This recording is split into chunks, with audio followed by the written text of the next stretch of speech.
He was never seen again. Even now, more than 5 decades later, his name still brings up so much mystery and questions with very little answers. D.B. Cooper, the legendary man who didn't just hijack headlines, but an entire plane and got away with it. Polite to the crew, calculated in his demands, he executed a mid-air heist, and then the rehearsed blueprint in his mind became reality, and he vanished into thin air. His daring escapade has stumped even the best of investigators. The question lingers: did he survive? I'm Linda with It's a Crime, so now let's get into it.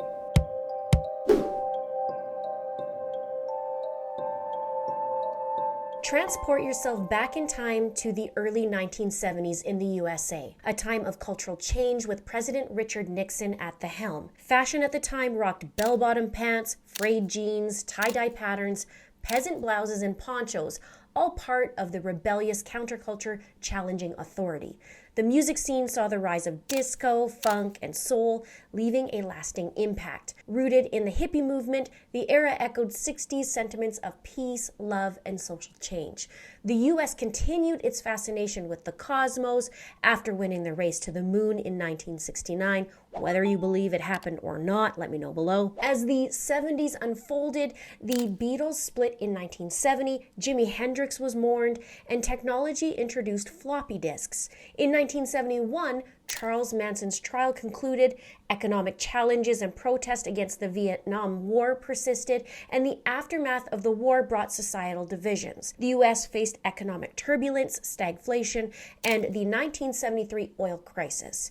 The return of troops from Vietnam saw ongoing protests and riots, highlighting deep societal divides. In the skies, Northwest Orient Airlines, a key player in the 1971 D.B. Cooper hijacking, began as Northwest Airways in 1926, primarily handling mail delivery.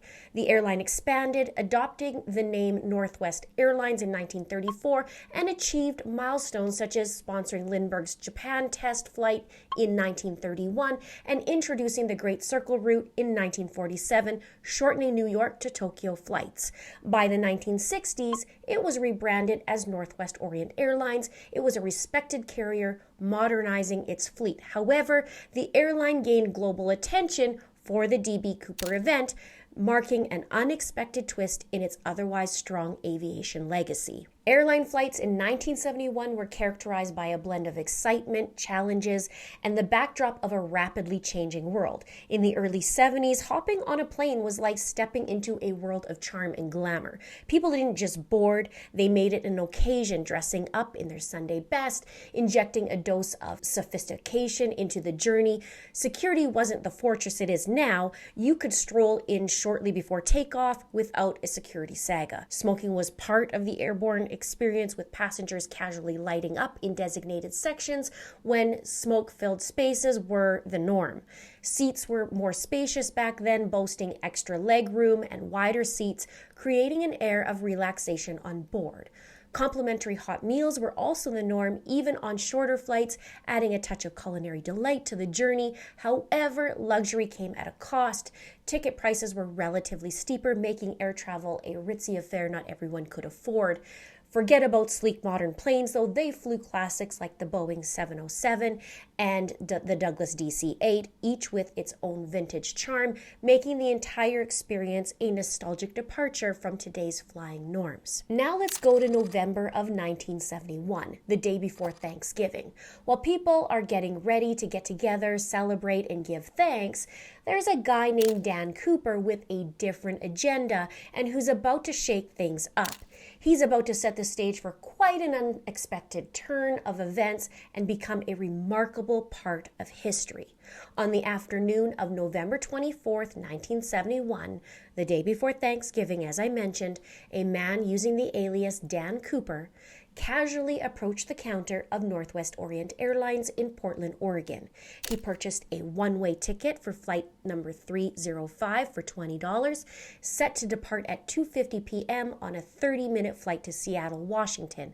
Cooper strategically chose his seat at 18E, the last row of the aircraft, which had 36 passengers and 6 flight staff. This marked the beginning of one of the greatest unsolved mysteries in FBI history. D.B. Cooper, described as a quiet man and appearing to be in his mid-40s, was dressed in a dark business suit, a black clip-on tie, and a white shirt. He carried a black attaché case and a brown paper bag. Descriptions later revealed more details about his appearance, including a white olive complexion, brown eyes, black or dark hair with a receding hairline, standing between 5'10" to 6 feet tall, and weighing approximately 170 to 180 pounds. He wore brown loafer-style shoes, a black overcoat or rain jacket, and often sported wraparound-style sunglasses during the hijacking. After taking his seat, Cooper ordered a bourbon and 7-Up, a very popular drink at the time, and he lit up a cigarette while waiting for the flight to take off. Now, just after 3 p.m., he handed a handwritten note to the flight attendant, Florence Schaffner, who initially assumed it was the man's phone number. Cooper leaned in and whispered, "Miss, you better look at the note. I have a bomb." She opened the note and it read, "Miss, I have a bomb here and I would like you to sit by me." Stunned, reading the note again, Florence complied, sat next to Cooper, and he revealed what seemed to be dynamite in a cheap attaché case. She described them as 2 rows of 4 red cylinders, and attached to the cylinders were wire and a large cylindrical battery. Cooper closed his briefcase and then explained his demands, which Florence transcribed in a note and brought to the cockpit, informing the crew of the situation. The note read, "I want $200,000 in cash by 5 p.m. Put it in a knapsack. I want 2 back parachutes and 2 front parachutes. When we land, I want a fuel truck ready to refuel. No funny stuff, or I'll do the job." Captain William A. Scott directed Florence to stay in the cockpit to observe events. He contacted Northwest Flight Operations to relay Cooper's demands, including 4 parachutes, 2 front-mounted and 2 back-mounted as requested, and the ransom money, $200,000 in $20 bills by 5 p.m. Now, this would have been equivalent to $1.4 million as of 2022. By requesting additional parachutes, Cooper implied he would take hostages, discouraging authorities from supplying faulty equipment. And the pilot and co-pilot then transmitted this information to the Seattle Tower, who immediately involved the police and FBI. With Florence in the cockpit, Cooper demanded that flight attendant Tina Mucklow stay with him. She acted as a liaison between Cooper and the flight crew, spending most of the flight by his side. Cooper seemed familiar with the local terrain, making observations about the landscape, remarking at one point that it looks like Tacoma down there as they flew above it. He also correctly noted McCord Air Force Base, which was only a 20-minute drive from the SeaTac airport. According to Tina, she described his demeanor, saying Cooper was not nervous, he seemed rather nice, and he was not cruel or nasty. D.B. Cooper outlined the plan for Seattle. Fuel trucks would meet the plane and refuel, while passengers would remain seated while Florence brought the money aboard, and he would release the passengers once he had that money in hand, and at which point the parachutes would be brought on board. But the arrival was delayed due to a minor mechanical difficulty, and the plane circled Puget Sound to buy time. The passengers were told they needed to burn fuel due to the mechanical issues. While the plane circled, Tina engaged in conversation with DB. Meanwhile, the president of Northwest Orient Management, David Nyrop, approved paying the ransom and commanded all employees to cooperate with Cooper's demands. Tina asked why Cooper had chosen Northwest Airlines to hijack. He laughed and explained, "It's not because I have a grudge against your airline, it's just because I have a grudge." He also added that the airline was merely because it suited his needs. Cooper continued with some small talk, asking Tina where she was from. She had mentioned originally being from Pennsylvania, but was now living in Minnesota. And Cooper replied that Minnesota was a very nice country. But when she asked about his origin, he became agitated and did not respond. Cooper then asked if Tina smoked and offered Tina a cigarette. She told him she quit, but still accepted the cigarette anyway. Now, at one point during the flight, one of the passengers questioned Tina about the flight delay. And initially, Cooper was said to be amused by the interaction, but then started getting agitated and told him to return to his seat. The guy ignored Cooper, but another passenger convinced him to return to his seat. Tina recalls that the guy was just asking for something to read and was simply bored. But once Tina returned to her seat next to DB, he warned her and said, "If that was a sky marshal, I don't want any more of that." Meanwhile, in less than 2 hours, law enforcement sourced $200,000 in $20 bills with serial numbers beginning with L from several banks and delivered it to SeaTac Airport. They also obtained military-issued parachutes from McCord Air Force Base personnel, but Cooper rejected them and demanded 4 civilian parachutes with manually operated ripcords instead. Law enforcement then contacted a local skydiving school and acquired 2 front parachutes from a local stunt pilot. Now, a bit about the money. Cooper had specific requests for the $200,000 ransom. He preferred it in $20 bills, it was said, adding up to around 21 pounds, and using smaller bills would make it heavier and potentially risky for his planned skydive. Larger bills would be lighter, but they could be harder to use discreetly. Cooper also emphasized random serial numbers, not sequential ones. The FBI did fulfill his request. They provided bills with random serial numbers, but they ensured that all of them started with the code letter L. Now, around 5:24 p.m., Captain Scott informed DB Cooper that the ransom had been met and they'd be landing soon. At 5:45 p.m., the flight touched down, and with Cooper's permission, the aircraft was parked on a partially lit runway from the main terminal. Following Cooper's instructions, only one representative of the airline was to approach the plane, and only one entrance and exit was to be used utilizing mobile stairs at the front of the plane. Northwest Orient Seattle operations manager Al Lee was designated to make the ransom drop. The decision to have him dress in civilian clothes was made to ensure that Cooper did not mistake his uniform for law enforcement.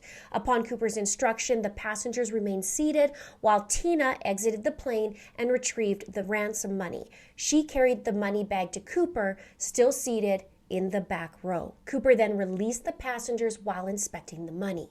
Now, to break the tension, Tina jokingly asked Cooper if she could have some of the money, and he agreed and handed her a packet of bills, to which she returned to him and explained that they were unable to accept tips due to company policy. And she had said that Cooper had tried to tip her earlier and the 2 other flight attendants earlier in the flight with his own money, which they also declined. With the passengers safely off the plane, only he and the 6 crew members remained boarded. Tina made 3 trips, bringing the parachutes on board as per Cooper's instructions. As Tina brought the chutes aboard, Florence asked DB if she could retrieve her purse from the compartment behind his seat, to which he did agree and told her, "I won't bite you." Alice Hancock, who's another flight attendant, then asked if they could leave the plane. His response was, "Whatever you girls would like." They disembarked the plane, and Tina, now bringing Cooper the last of the parachutes, handed him printed instructions for using the chutes. But Cooper said he didn't need them. Now, refueling delays caused tension. A 2nd and 3rd fueling truck was needed, and Cooper complained also about the cloth bag he was provided rather than the knapsack he asked for, and using a pocket knife, he cut the canopy from a reserve parachute and stuffed some money into the parachute bag. An FAA official requested to meet Cooper on the aircraft, but he declined, became impatient, and said, "This shouldn't take so long, and let's get this show on the road." DB insisted Tina stay on board to help with the operation.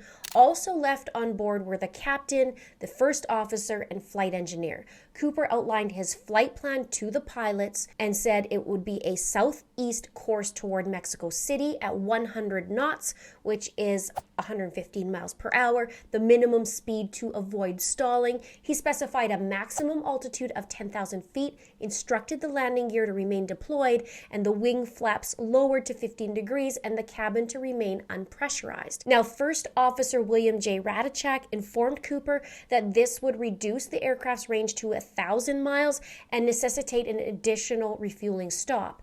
After going back and forth and discussing various options, they agreed to refuel in Reno, Nevada.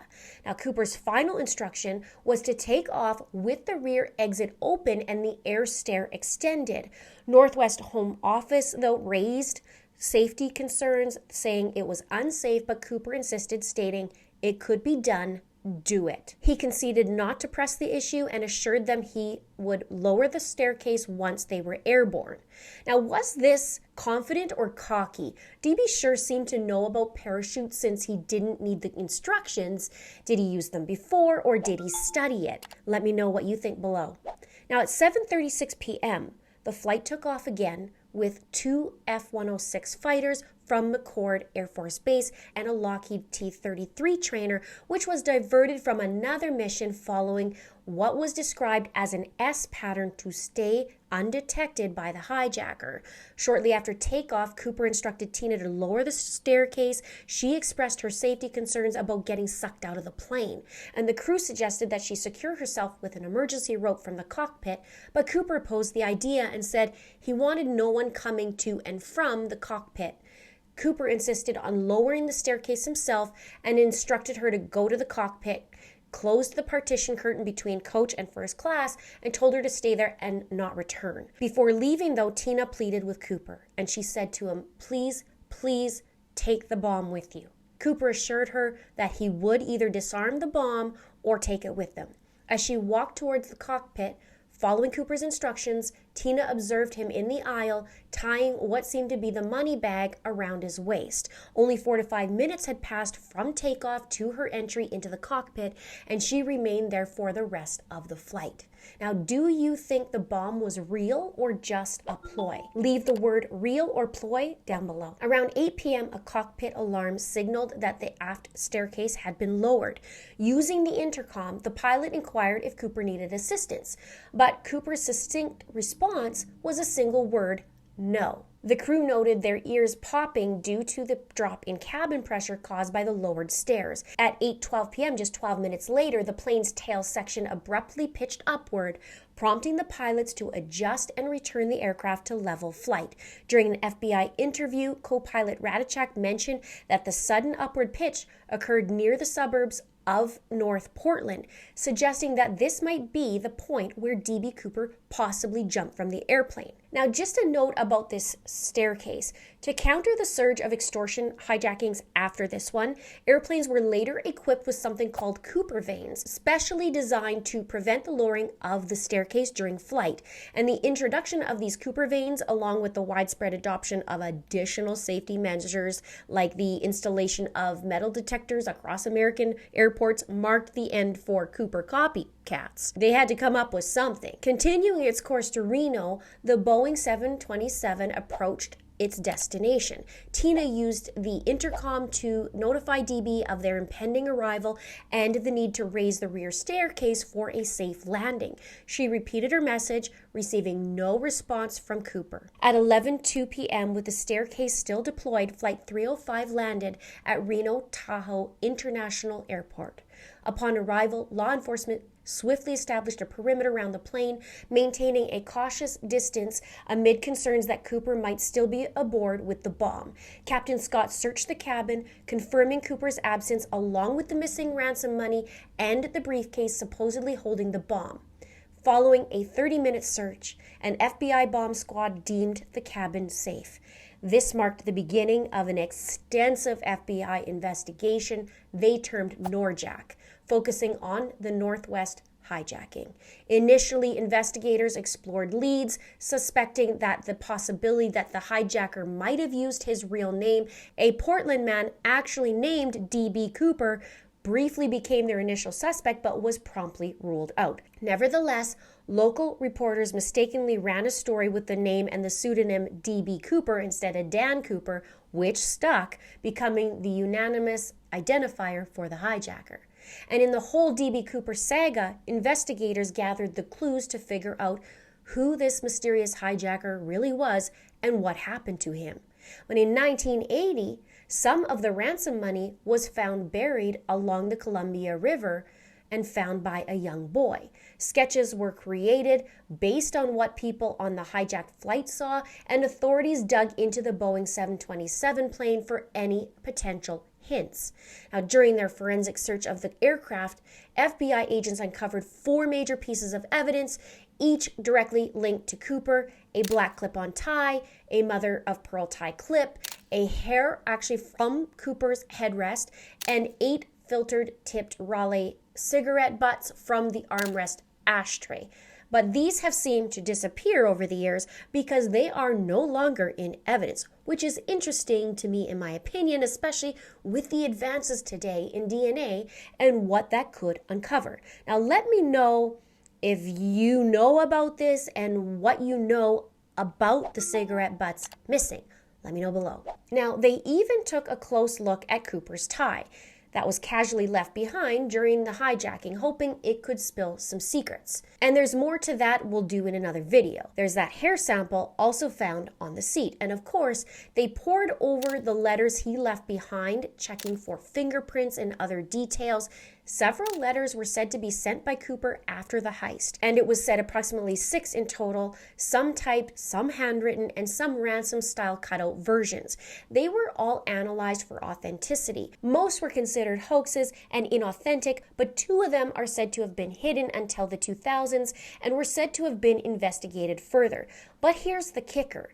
Even with all that detective work, there is still no smoking gun. And D.B. Cooper's identity and what went down that day are still big question marks, making this investigation one of the ultimate unsolved mysteries in American crime history. And throughout the investigation, the FBI explored over 1,000 suspects, easily eliminating some while facing challenges in definitively identifying others as Cooper. Despite numerous jailhouse and deathbed confessions, no one provided conclusive evidence of being D.B. Cooper. Despite extensive efforts, the identity of D.B. Cooper has remained elusive, and the FBI conducted a thorough investigation that spanned an astonishing 45 years from 1971 to 2016, when the case was officially closed. The D.B. Cooper case has spawned various theories over the years, each contributing to the enduring mystery of the unsolved hijacking. There's a never-ending rabbit hole one can go down into. One prevalent theory proposes that Cooper successfully parachuted and evaded capture, disappearing without a trace. Alternatively, there's speculation that he may have perished during the daring jump, and that the weather that night did him no favors. Other theories explore the notion of DB as an insider with aviation knowledge or criminal connections. The possibility of an accomplice and the notion of Cooper disclosing his identity to a chosen few are also subjects of speculation. Now, there is a special convention that's being held every year called CooperCon, where people gather to learn and chat about the case with fellow truth seekers. And this past year was very interesting as a convicted copycat hijacker named Martin McNally, who's now 80 years old, spoke at the convention. And in 1972, in June, he hijacked a plane from St. Louis to Tulsa, demanding $500,000. Unfortunately, he lost the money during his escape over Indiana. And a few days later, authorities captured him with just $13 in his pocket, leading to a sentence of 2 life terms. He served 38 years in prison before being released in 2010. And about the D.B. Cooper case, McNally said, "It's a big mystery and a lot of people want to know. It's the evidence that doesn't even show up. There's no evidence to say that he survived or he perished. Nothing." In the world of skyjackers, D.B. Cooper stood apart. Sure, he held a grudge, but there was a sophistication to his moves, intelligent maneuvers, calculated risks, and a remarkable execution defined him. However, like others, he made mistakes. Was this just luck? Or did a professional background and training factor in? Go ahead and click this video where I dive into the heart of the hijacking after the jump out of Flight 305. Just a day before Thanksgiving. Thank you so much for watching. We'll see you in the next video. Parachutes from McCord Air Force Base. My stomach is growling. Oh Oh my God. Tried to eat something before recording, but you know, it happens. He was provided rather than the knapsack oh my God, I can't even talk. Which was diverted from another mission following that. Blah, blah. I don't want to say that with those things again.